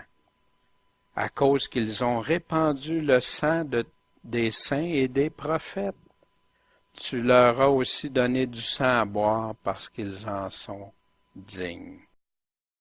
Ils ont fait ça, là, regarde là. En passant, on va le voir ça dans la Babylone, là, la prostituée Babylone et tout ça. C'est dans les prochains chapitres qui s'en viennent. Puis on va aller regarder ça attentivement. Puis qui est ivre du sang des saints et des martyrs. Puis qui a fait ça, puis qui va le refaire à la fin. Et j'en entendis un autre du sanctuaire disant, « Certainement, Seigneur Dieu Tout-Puissant, tes jugements sont véritables et justes. » C'est pas chrétien parler de même. Hein? Dieu est un Dieu juste, équitable, un Dieu qui va mettre les choses à l'ordre. Dans la justice, lui, il connaît tout. Lui, il sait qui est correct, qui est pas correct. Il connaît les cœurs, il connaît tout. Il va être jugé avec justement. Des similitudes, des différences avec le troisième ange, troisième trompette. Il tomba du ciel une grande étoile ardente comme un flambeau. Elle tomba sur la troisième partie des fleuves et des fontaines d'eau. Le nom de l'étoile est absinthe, et la troisième partie des eaux devint absinthe amère au poison. Et plusieurs des hommes moururent par les eaux, à cause qu'elles étaient devenues amères. Fait que c'est pas juste parce qu'ils goûtaient mauvais, là. Ça, c'était, imaginez, ça, c'était encore là, c'est un tiers. Ça arrive avant. Un tiers, un coup de trompette, c'est ça qui se passe. Ça marche pas, la coupe s'en vient après. Dans les psaumes 78-44, et qui avait changé en sang leur rivière, leur ruisseau, afin qu'ils ne puissent boire. Ça fait partie aussi de Moïse. Et il convertit leur eau en sang et fit mourir leurs poissons. Et c'est à plusieurs endroits. On revient au chapitre 16. Puis, le quatrième ange versa sa coupe sur le soleil. C'est loin, hein, le soleil. Il faut que ça soit puissant, un ange, pour aller verser sur le soleil. Moi, à date, je connais rien d'assez puissant, grandiose ou en capacité d'aller verser sur le soleil. Hein. Et lui fut donné de brûler les hommes par le feu. De sorte que les hommes furent brûlés par de grandes chaleurs. Et ils blasphémèrent le nom de Dieu, qui a puissance sur ses plaies, mais ils ne se repentirent pas pour lui donner gloire. Encore là, Dieu laisse, ce serait une opportunité, mais au lieu de prendre ça, qu'est-ce qu'ils font? C'est ça, exactement, ils s'endurcissent comme Pharaon. Les gens blasphèment Dieu. Puis c'est un contraste avec les fidèles, hein, il disait dans Apocalypse 7,16, « Ils n'auront plus de faim ni de soif, et le soleil ne frappera plus sur eux ni aucune chaleur. » Quel contraste avec une similitude inversée, parce que la quatrième trompette, la quatrième coupe, il y a quelque chose là, qu'on peut pas faire le lien aussi simple ou aussi facile qu'un tiers, puis après ça. Puis le quatrième ange sonna de la trompette. au chapitre 8, verset 12. Et la troisième partie du soleil fut frappée. OK. Et la troisième partie aussi de la lune et la troisième partie des étoiles, de sorte que la troisième partie en fut obscurcie. Et la troisième partie du jour fut privée de la lumière et la troisième partie de la nuit fut tout de même sans clarté. Ça veut dire que c'est un peu le contraire, là. Hein? C'est comme inversé. L'autre, le soleil va brûler, puis là, fait que je ne vais pas faire de lien. En tout cas, je dis, ben Seigneur, je sais pourquoi ça. Puis après ça, ben peut-être le Seigneur veut nous montrer aussi, pour pas sauter aux conclusions, de faire pour ceux qui veulent faire des conclusions trop rapides et tout ça. Ou aussi, qu'est-ce qui se passe au verset 10 du chapitre 16? Au cinquième ange, là, il se passe quelque chose qui pourrait aller peut-être avec la trompette qu'on vient de voir. Et après cela, le cinquième ange versa sa fiole sur le siège de la bête, et le règne de la bête devint ténébreux. Et les hommes se mordaient la langue à cause de la douleur qu'ils ressentaient. Je ne mettrai pas un parallèle là, entre les deux, parce qu'ici, ça parle pour moi, d'autres choses, mais pour certains, c'était, il y a comme un lien comme qui pourrait aller avec ça. Et à cause de leur peine et de leur plaie, qu'est-ce qu'ils ont fait? Ils ont blasphémé encore le Dieu du ciel, puis ils ne se sont pas encore repentis de leurs œuvres. Ils veulent vraiment rien savoir, comme le Pharaon, hein? Et son royaume, hein, qui est devenu ténébreux, il y a différentes explications. Je vous donnais celle, la première, là, qui, en tout cas pour moi, j'adhère pas, en tout cas. Mais à cause de la bête devient ténébreux, il y en a qui disent c'est plus au niveau spirituel, il y en a qui disent c'est au niveau physique. J'embarquerai pas dans ça plus loin, mais il y a des possibilités. Pour moi, j'ai pas encore de certitude à 100%, et quand j'en aurai, ça me fera plaisir de vous les partager. Blasphémer et pas se repentir. Hein? Jésus nous avait dit dans Luc 13, verset 5, « Non, je vous dis, mais si vous ne vous repentez pas, vous périrez tous de la même manière. » Il parle des désastres. Hein? Pour tous ceux qui ont pris la marque, il n'y a plus de retour possible en arrière. Maintenant, Dieu, il n'y a plus rien qu'ils peuvent faire. Ceux qui ont fait ce choix délibéré. Puis vous vous souvenez aussi, il y a un ange qui va proclamer que quiconque prend la marque, son nom, son image, ne pourra pas. Puis, vous allez voir, je suis en train de travailler sur ça aussi, la marque. On a peut-être je dis peut-être parce que je suis pas rendu à pleine certitude, là, j'attends d'analyser, d'avoir fait le tour de tous les passages, là. Mais la marque, en tout cas à date pour moi, il me semble que ça va arriver plus vers la fin du règne de l'Antéchrist et pas nécessairement au début. En tout cas, les pistes que j'ai actuellement. Je ne veux pas vous induire en erreur, j'affirme pas ça, c'est une hypothèse, c'est encore au stade d'hypothèse, mais en tout cas à date, ça semble aller vers ça, parce qu'il y a des choses que Dieu laisserait à des personnes de faire avant, mais rendu à un certain stage après, il y en a un petit peu plus reculé. Le règne de la bête devient ténébreux. C'est-tu déjà arrivé, ça? Un exemple de ça. Puis l'Éternel dit à Moïse, étends ta main vers les cieux, et qu'il y ait sur le pays d'Égypte des ténèbres si épaisses qu'on puisse les toucher à la main. Moïse donc étendit sa main vers les cieux, et il y eut des ténèbres fort obscures dans tout le pays d'Égypte pendant 3 jours. Et là, on ne voyait pas l'un l'autre. Nul ne se leva du lieu où il était pendant 3 jours. Mais il y eut de la lumière pour les enfants d'Israël dans le lieu de leur demeure. Voyez-vous? Un Dieu tout-puissant, il peut faire ce qu'il veut, quand il veut, comme il veut. Puis, dans ça, C'est pour ça que mon cœur va pencher plus vers ça, mais j'attends d'avoir fait tout le tour. Quand je vous parlais pour les ténèbres, mon cœur tend plus vers ça, mais j'ai des choses à valider encore avant de pouvoir être sûr. Avec les ténèbres, la révélation, on revient au chapitre 16, verset 12. Et le 6e ange a versé sa coupe sur le grand fleuve d'Euphrate. Et l'eau de ce fleuve tarit, il a séché. Pourquoi? Pour que la voie des rois du soleil levant fût ouverte, pour le permettre de passer. Ici, si on regarde ici, vous avez la carte, la carto.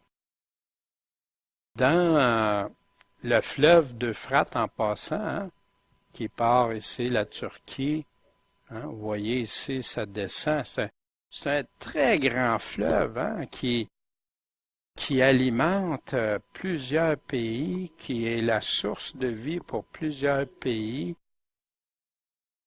Et ouais, l'Irak, la Syrie, la Turquie, vous voyez Babylone, où était située Babylone, la Jordanie, Israël, etc. Mais ici, ce fleuve-là hein, est très stratégique pour que ceux de l'Est puissent traverser. Ici. Ça fait ici, ici, pour les rois de l'Est, il y en a qui vont, ça a été longtemps dit que c'était ceux qui, les Chinois, les pays asiatiques et tout ça. C'est très plausible. C'est tout ce qui vient de l'Est, t'as l'Inde aussi, hein, qui peut venir de l'Est et tout ça. Ça fait que eux vont vouloir traverser, puis dans Daniel 11, il parle qu'il va y avoir aussi hein, une guerre et tout ça. L'Euphrate est en préparation, là on était à la 6e coupe, l'Euphrate est en préparation depuis la 6e trompette. Vous souvenez-vous, quand on était au chapitre 9, verset 14, laquelle dit au 6e ange qui avait la trompette, délie les 4 anges qui sont liés sur le grand fleuve Euphrate. Et c'est en préparation jusque là qu'il se produit un assèchement, puis qui va permettre de le traverser. Puis ça, là, il y a une armée, une multitude, hein, on va voir ça plus tard, une multitude qui va passer là, puis qui va aller converger. Ça va être vraiment une guerre à l'échelle mondiale. On continue dans le chapitre 16, verset 13. Et là, à cette étape-là, que le fleuve s'assèche, je vois sortir de la gueule du dragon, de la gueule de la bête, de la bouche du faux prophète, 3 esprits immondes, semblables à des grenouilles. 3 esprits, hein, c'est sûr, immondes, c'est corrompu ou malin ou semblables à des grenouilles. Pourquoi? Parce que ce sont des esprits diaboliques, faisant quoi? Des prodiges. Puis qu'est-ce qu'ils vont faire avec cette puissance-là? Ces esprits de possession immonde-là, ils vont pouvoir faire des prodiges, vont faire séduire, puis ils s'en vont voir qui? Les rois de la terre et du monde universel. Comment qu'on appelle ça aujourd'hui? On appelle, mais le mondial, à l'échelle mondiale, comment on appelle ça? Le nouvel ordre mondial. Pourquoi? Pour les assembler pour le combat de ce grand jour du Dieu Tout-Puissant. On est à la 6e coupe ici. Est-ce que Christ est revenu? Est-ce que Christ peut être revenu? Voyez-vous le quand encore? On peut y répondre facilement. Puis pourtant, on est rendu à la 6e coupe. L'avènement de Christ, le jour du Seigneur, n'est pas encore là. Puis il y en a, le jour du Seigneur, c'est séparé. Non, on va le voir, qu'est-ce qu'il nous dit. Moi, ce que les gens disent, c'est séparé en morceaux, puis tout ça, j'ai pas vu ça dans la parole. Mais Jésus dit toujours qu'il y a un avènement, puis qu'est-ce qui va se passer. Les 3 esprits immondes, semblables à des grenouilles. Il y a la bête, il lui fut donné une bouche qui proférait de grandes choses et des blasphèmes, puis il lui fut donné aussi le pouvoir d'accomplir pendant 42 mois, 3 ans et demi ou un temps des temps et un demi-temps, et elle ouvrit sa bouche en blasphème. Cet esprit immonde qui fait blasphémer contre Dieu, blasphémant son nom et son tabernacle et ceux qui habitent au ciel, va blasphémer le temple. Ça va-tu avec l'abomination du temple? Ça peut-tu aller avec ça, hein? Il lui fut donné de faire la guerre aux saints et de les vaincre. Il lui fut aussi donné puissance sur toute tribu, langue et nation. Fait que c'est là qu'on sait que c'est mondial, à l'échelle mondiale. Le prophète, maintenant, le deuxième, qui a l'esprit immonde, esprit diabolique, on l'avait vu au chapitre 13, verset 12, et elle exerçait toute la puissance de la première bête en sa présence, et faisait que la terre et ses habitants adorent la première bête dont la plaie mortelle avait été guérie. Et elle faisait quoi? De grands prodiges, même jusqu'à faire descendre le feu du ciel sur la terre devant les hommes. L'esprit immonde de grenouille faisait, comme qui ressemble à des grenouilles, faisait ça. Puis qu'est-ce qu'elle faisait? Elle séduisait les habitants de la terre à cause des prodiges qui lui étaient donnés de faire devant la bête. Puis, dans 2 Thessaloniciens, qu'est-ce que Paul nous dit par rapport aux esprits diaboliques faisant des prodiges, vont vers les rois? Et quant à l'avènement du méchant, pas de Christ, là, il parle, c'est du méchant, il est selon l'efficace de Satan, en toute puissance, en prodige et en miracle de mensonge, et en toute séduction d'iniquité, dans ceux qui périssent. Puis il nous dit pourquoi? Parce qu'ils n'ont pas reçu l'amour de la vérité pour être sauvés. C'est pourquoi Dieu leur enverra une erreur efficace de sorte qu'ils croiront au mensonge. Ici, en passant, avec Pharaon, Dieu avait-tu endurci le cœur de Pharaon avant que Pharaon soit endurci? Déjà, il était rebelle. Ici, la même chose. Pourquoi?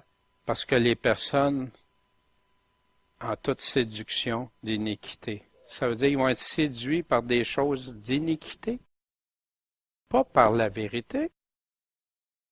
Ils vont adopter, ils vont aimer mieux le péché que Dieu. Dieu, OK, c'est votre choix. Vous choisissez ça. La même chose pour ceux qui vont prendre la marque. Ça s'applique aussi. Mais bien aimés, pourtant, Jean nous dit, ne croyez pas à tout esprit, mais éprouvez, testez les esprits pour savoir s'ils sont de Dieu. Pourquoi? Parce que plusieurs faux prophètes sont venus au monde. Qu'est-ce que Jean est en train de nous dire ici? Un faux esprit, ça égale quoi? Les faux prophètes et leurs enseignements? C'est de ça qu'il est en train de nous dire. Psaume 78, 45, je l'ai sorti, même si c'est pas c'était la fin du verset et qui avait envoyé contre une mêlée de bêtes qui les mangèrent et des grenouilles qui les détruisirent. Puis je trouvais ça intéressant, le parallèle, même si le texte parle pas de ça spécifiquement, les esprits de grenouilles qui vont détruire les peuples, les nations, qui vont se laisser séduire, puis qui n'ont pas l'amour de la vérité. qui aiment mieux le péché, le sens, le sentiment, les émotions, ce qu'ils veulent vivre selon la chair. Les trois ensemble, le premier, c'est qui? Il nous l'avait dit, c'était le dragon, Satan, l'adversaire, qui avait l'esprit impur. La première bête, puis la deuxième bête, qui est appelée aussi le faux prophète. C'est les trois qui vont aller convaincre, qui vont aller séduire, pour ramener toutes les nations qui vont vouloir se plier à ça, les amener pour combattre contre le grand jour choisi de Dieu, le combat qu'on appelle souvent Armageddon. On verra ça pourquoi. Puis Jésus nous affirme une chose que j'ai eu beaucoup de difficultés avec, parce que moi, je voyais la 7e trompette, l'enlèvement a lieu, puis là, on est rendu à la 6e coupe, puis qu'est-ce que Jésus dit? Voici, je viens comme le larron. Bienheureux est celui qui veille et qui garde ses vêtements, afin de ne pas marcher nu, puis qu'on ne voit pas sa honte. Mais pourquoi il dit ça là? Hey, ils sont en train de se rassembler pour un combat, l'Antéchrist, avec tout. Mais pourquoi qu'il dit ça là? Puis là, surtout, si tout est arrivé à 7e trompette, là, je te mets, honnêtement, là, c'est un... Mais il y a une chose.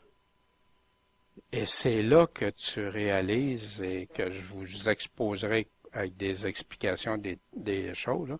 Pourquoi, quand on va arriver au chapitre 19, on va le voir. On va avoir l'explication de ça. Je viens comme un larron. Ça, on a déjà entendu ça. Hein? Apocalypse 3.3. On commence par l'Apocalypse. Souviens-toi donc. Il parle à l'Église, hein? Souviens-toi donc des choses que tu as reçues et entendues. C'est quoi les choses que cette Église a reçues puis entendues? La parole de Dieu. Quoi d'autre pour un chrétien? D'où vient la foi? La parole de Dieu, de ce qu'on entend. Reçu et entendu. Fait que tu l'as reçu, entendu dans le sens de comprendre. Et fais quoi avec? Persévère, garde-les. Ça va-tu avec les paroles de Jésus de persévérance, ça? Gardez-les. Repens-toi. Repens-toi de ça. Mais si tu ne veilles pas, Jésus nous a-tu déjà parlé de veiller? Si tu veilles pas, je viendrai à toi comme le larron. Exactement les mêmes mots, et tu ne sauras pas à quelle heure je viendrai contre toi. En passant, on avait déjà regardé ça. Il y en a qui expliquent les églises d'un point de vue historique au travers des siècles. Pour moi, ça vient de défaire cette hypothèse, parce que quand on regarde, quand est-ce qu'il va venir comme un larron, puis à l'heure qu'il ne viendra pas, c'est à son retour. C'est pas dans les premières églises. Dans Matthieu 24, 43. Mais sachez ceci, si un père de famille savait à quelle heure, à quelle veille de la nuit le larron doit venir, qu'est-ce qu'il ferait? Il veillerait, puis il ne laisserait pas percer sa maison. Remarquez qu'il ne dit pas ici laquelle l'année, puis les... Non, dans sa vie. Il marque même à quelle veille. Je viens comme le larron dans 1 Thessaloniciens 5.2. Dans 1 Thessaloniciens 5.2 qui parle juste du retour de Christ, de l'enlèvement, qui console les frères, que ceux qui sont déjà morts, inquiétez-vous pas, au signal donné à le son de la trompette de Dieu, les morts vont être ressuscités, puis les autres. Et il continue. Puisque vous savez vous-même très bien que le jour du Seigneur, il est en train de parler de l'enlèvement, là, que le jour du Seigneur va venir comment? Comme le larron dans la nuit. Car quand ils vont dire « Nous sommes en paix et en sûreté », alors leur surviendra une subite destruction, comme le travail à celle qui est enceinte, puis ils n'y échapperont pas. Fait qu'ici, il vient de parler qu'il y a l'enlèvement, mais qu'est-ce qu'il dit qui arrive? Le jour du Seigneur, ça va arriver comme un voleur, comme l'enlèvement. C'est de ça qu'il est en train de parler, comme Jésus nous a parlé dans Matthieu 24, Luc 21 et Marc 13. Puis il dit, il va venir. Mais pour les autres, qui sont pas avec le Seigneur, une subite destruction pour eux autres. Ils n'échapperont pas. Pierre va, or le jour du Seigneur, c'est-tu un autre jour? Le jour du Seigneur viendra comme le larron dans la nuit. En ce jour-là, les cieux passeront avec un bruit sifflant de tempête, et les éléments seront dissous par l'ardeur du feu, et la terre et toutes les œuvres qui sont en elle brûleront entièrement. C'est quand ça arrive? Le jour du Seigneur. Quand l'enlèvement arrive? Au jour du Seigneur. Maintenant, le jour pour Dieu peut avoir, ça ne veut pas dire un 24 heures comme nous autres, on peut penser. Ça, c'est la réalité de Dieu. Il nous dit aussi au jour de la 7e trompette, au jour au pluriel, puis c'est bien écrit dans le texte comme ça. Je viens comme le larron, Matthieu 24, 42. Veillez donc, car vous ne savez pas à quelle heure votre Seigneur doit venir. Voyons, Jésus a mis ça dans l'Apocalypse là, puis si on va chercher partout où il en a parlé, de quoi il parle? De son retour, de son avènement, quand il va venir nous délivrer, quand il va mettre sa colère sur les gens. Veillez donc, parce que vous ne savez pas à quelle heure votre Seigneur doit venir. Oui, puis c'est vrai, on ne sait pas à quelle heure. Puis tous ceux qui ont essayé de donner une date, un temps, ça a été c'est une désobéissance carrée au Seigneur. Veillez donc, parce que vous savez ni le jour ni l'heure en laquelle le Fils de l'homme viendra. Luc 12, verset 37. Bienheureux sont ces serviteurs que le Maître trouvera comment? Veillant quand il arrivera. En vérité, je vous le dis, qu'il se scindra, les fera mettre à table. Ça ressemble-tu au banquet, ça? Les fera mettre à table et en s'avançant, il les servira. On a ce banquet-là au chapitre 19 de l'Apocalypse. Ça aussi, on y reviendra. Que s'il arrive sur la seconde veille ou sur la troisième, qu'il les trouve ainsi veillants, bienheureux sont ces serviteurs-là.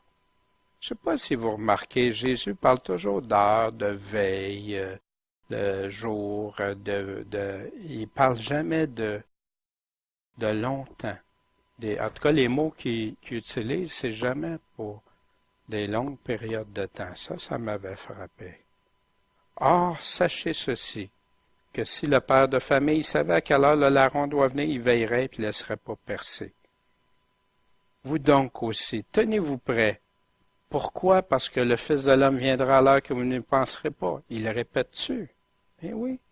Et Pierre lui dit, Seigneur, tu dis-tu cette parabole-là pour nous ou aussi pour tout le monde?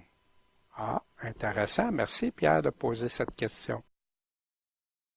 Et le Seigneur dit, qui est donc le dispensateur fidèle et prudent que le Maître aura établi sur toute la troupe de ses serviteurs pour leur donner l'ordinaire, ce qu'ils ont besoin dans le temps qu'il leur faut? Bienheureux est ce serviteur-là que son maître trouvera faisant ainsi quand il viendra. Fait qu'ici, c'est spécial parce que Jésus répond à sa question d'une façon très indirecte.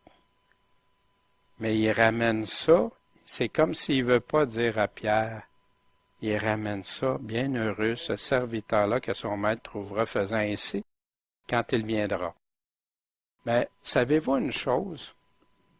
Que Pierre, ou ceux qui sont morts, tous nos chrétiens, frères, sœurs qui sont morts jusqu'à aujourd'hui, quand est-ce qu'ils vont être enlevés avec le Seigneur? Puis avec qui?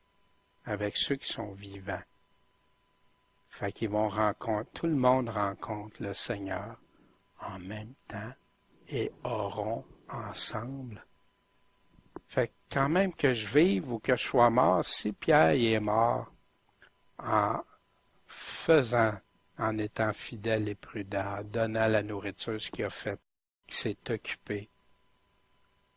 Pourquoi Paul, il nous dit, consolez-vous par ça, parce qu'on ne dépassera pas ceux qui sont morts, mais ils vont ressusciter en premier, puis nous autres, on les suit après.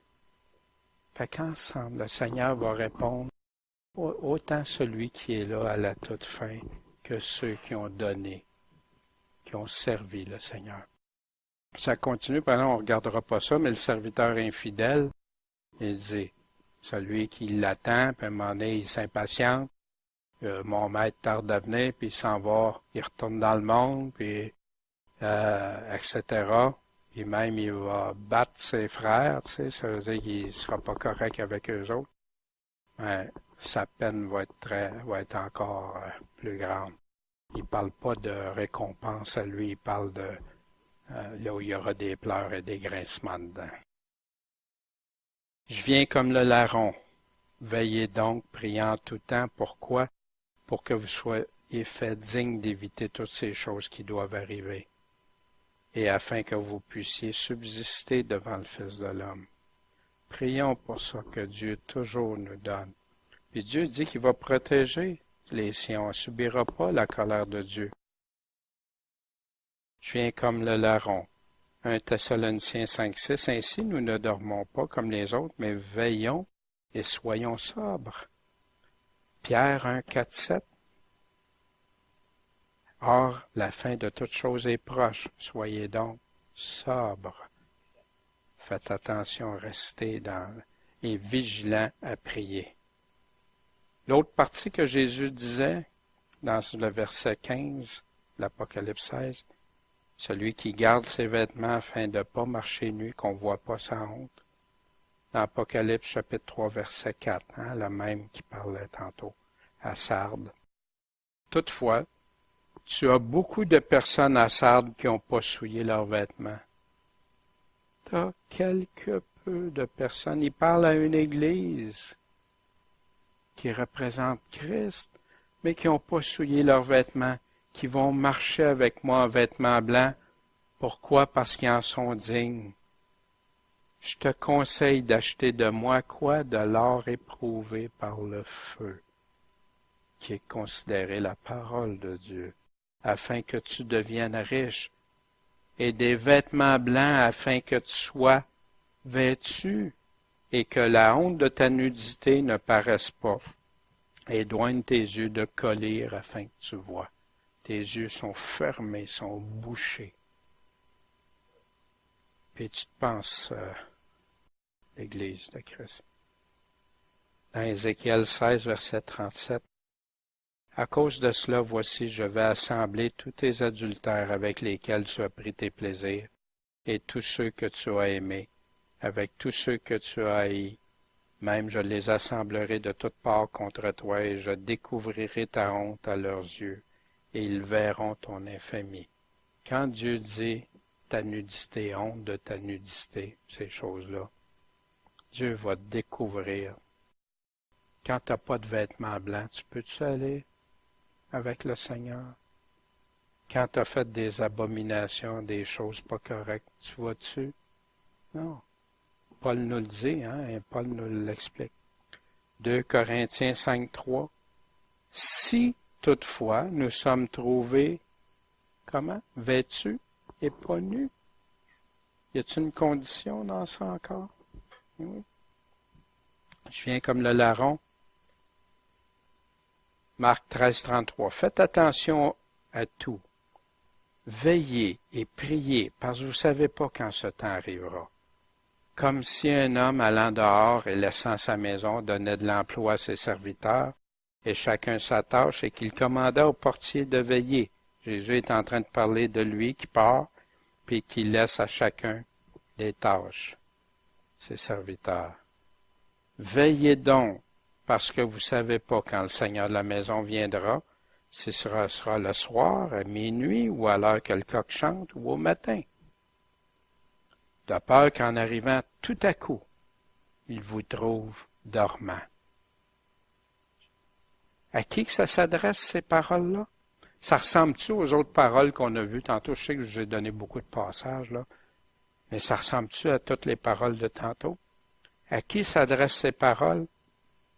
Parce qu'il y en a qui disent que ça ne s'adresse pas, tous ces versets-là, à tout le monde, parce qu'ils vont déjà être enlevés. Marc 13, 37. Or, les choses que je vous dis, je les dis à qui? À tous. Fait que quand on dit que Matthieu 24, Marc 13, qui est une copie presque conforme, mais qui a des versets de moins, parce que Matthieu a donné plus de certains éléments, Marc a donné certains autres points, mais je vous dis à qui? À tous. Fait que quand on dit que c'est juste pour les Juifs, ou juste pour les chrétiens après l'enlèvement, mais moi, il me dit pas aux chrétiens avant, après, pour les Juifs. Il dit à qui? À tous. Tous. Ça inclut tout le monde. Pas de distinction. Mais c'est. En conclusion, ce soir, on a vu les cantiques de Moïse et de Christ.